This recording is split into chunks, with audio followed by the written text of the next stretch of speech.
today's episode of PJ and the Beard, we're going to take a look at a recent project. But before we get into that, we'd like to ask you to consider subscribing to the channel, clicking on the notification bell. Your interaction with us helps us interact with great people in the industry. And in this case, our friends at Pedaltrain and our friends at Walrus Audio helped us out getting some of this stuff together that kind of was the genesis of this project. Right. So this project starts with two things happening. One, me going, man, I have this beautiful big board that never leaves where it's at, where we play every Sunday. Never leaves. So I'd like to have a smaller board that I could get those same sounds out of that I could take to rehearsals other places, or when we play, the occasions where we play other places, or a blues jam or places where I play with other things. So how could, my thought was, how can I take that big board and shrink it down? And then at the same time, Pat's, if you go back and look at old videos, I think there's like one of his carpet board and like, you know, Pat's at a point where he's like, I want to start like trying to figure out how to get all this stuff onto a more permanent situation, better powered, better wired kind of thing.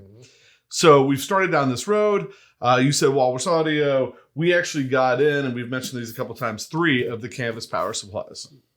3. This is the Canvas Power 15. It has 15 isolated outlets in it. 13 of them are 500 milliamp 9 volt. 2 of them are 500 milliamp 9, 12, or 18. You can select them. And there's some other cool features about that, but that says it all, because you can power a lot, which is one of these. So when I made the big, beautiful board that never moves, I reached out to, that was the box falling. It sounded like an earthquake. I reached out to Pedaltrain, and I want to say I got a Novo 32 maybe for that. So we reached back out, and I really like that pedal board. It's really great. I mean, it's been nice. So I reached back out to them. Tonight we're going to look at a Pedaltrain Classic Junior. And then in the future, do you remember what yours were? Or we're going to keep it a secret? The XPD 24, it's deeper. Yeah, I think it is. 24. So, and then in the future, when we get past together, we'll look at that. So a couple things.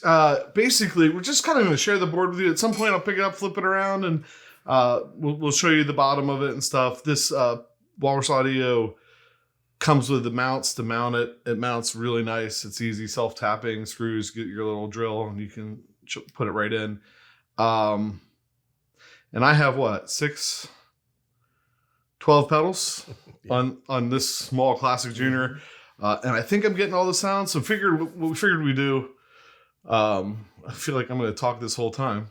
Just why did you put these things on your board, Jason? Walk through that real quick. And then we did record a little jam where I tried to hit everything. Full disclaimer, this is the first time the board's been plugged in. Yes. Some dialing in needs to happen, but you get the idea. So what pedals and why? Super quick. See how fast I can do this. In signal chain. There is a TRS pedal coming out the side. There's a 9 volt cable coming out the side. I can hook up, if I want, a Mission EP1. So I can have an expression pedal for the Poly Blue, and I can also plug right into a wah pedal. I figured I wasn't going to make those 2 things permanent on the board because it makes the board bigger, and you don't, frankly, you don't always need them, right? But when you do, they're there. Here we go. Tuner. If memory serves, we go right down. Yeah, I'm going to lie to you. I don't know that I remember the entire signal chain here. I had reasons for doing it. I will tell you this, pre-drive is the Poly Blue, the envelope filter, and the Vibe machine. So those are all pre-drive. I believe that the boost is before them. Whether it's in between those two or just in the front altogether, I don't remember.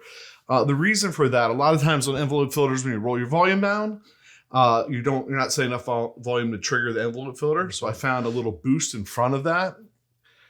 Allows me to kind of roll off the volume on the guitar, but still trip the filter with the boost. So, and plus now I have a boost in the front that I can use anytime I want. Sure. So that's why that's there. The Poly Blue Octave, such an incredible pedal. Right now it's set up to be like a phase. It's like a phase 90 right now, which you figure out Poly Blue Octave sounds like a phase. But that's really, really cool. And the phase sounds really good.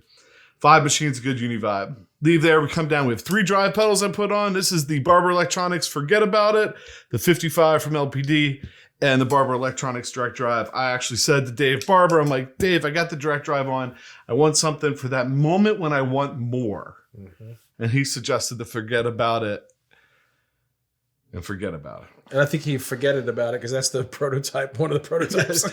Shh, don't tell him. That's right. Trying that out, and like I said, I still got some tweaking to do and stuff, but I think I really like that.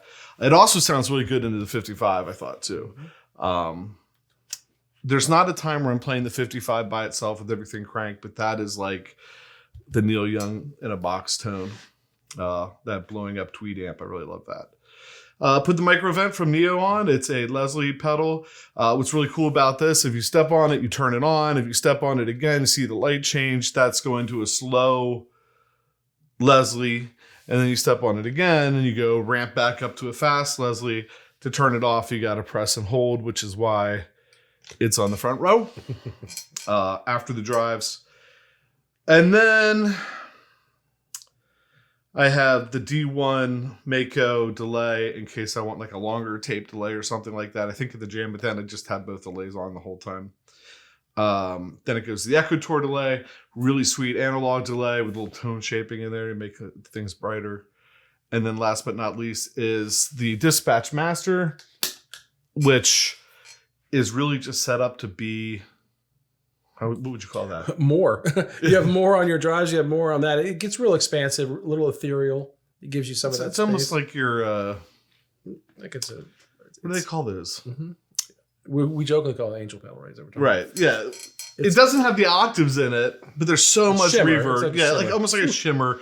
Just wanted something. I really probably someday going to put a reverb pedal down there. Just a plain straight up reverb pedal. But I like that for just plain straight reverb. And notice it's like dimed.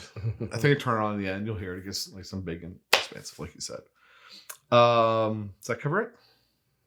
Yeah, you talked about all of them through. Anything? No. Any questions from? No, I got a little sneak preview. I need to talk through some of the reasons he has a boost and to feed the envelope filter a little bit more. I think it's really cool because your other board, there's this joke meme of a picture of 2 guys moving a worship pedal board. Yeah. That's what it would take to get that out of the building. Right. So having this that you could take to, we've done some outdoor worship stuff. We've done worship stuff in another place. And you also go to a blues jam and that might be almost inconspicuous enough for you to slip in the door without getting tossed out. So it's really great. I like what your concept of like, let me take this big board that doesn't have to move and skinny it down to something that I could carry around if I want to. And I think there's no Univibe pedal on that other board. But I think I have most of the sounds. One thing this doesn't have is a switcher down at the bottom. Yeah. Which that's a whole nother discussion because now that I've used one for so long, I kind of like the freedom of not having one. Whole nother episode. Yeah, that's it. We'll have a jam next. Like I said, we were just sharing. I'm sure that this was too much talk, but there is a jam, and I try and play, and I think I get every pedal on the board turned on except for the envelope filter.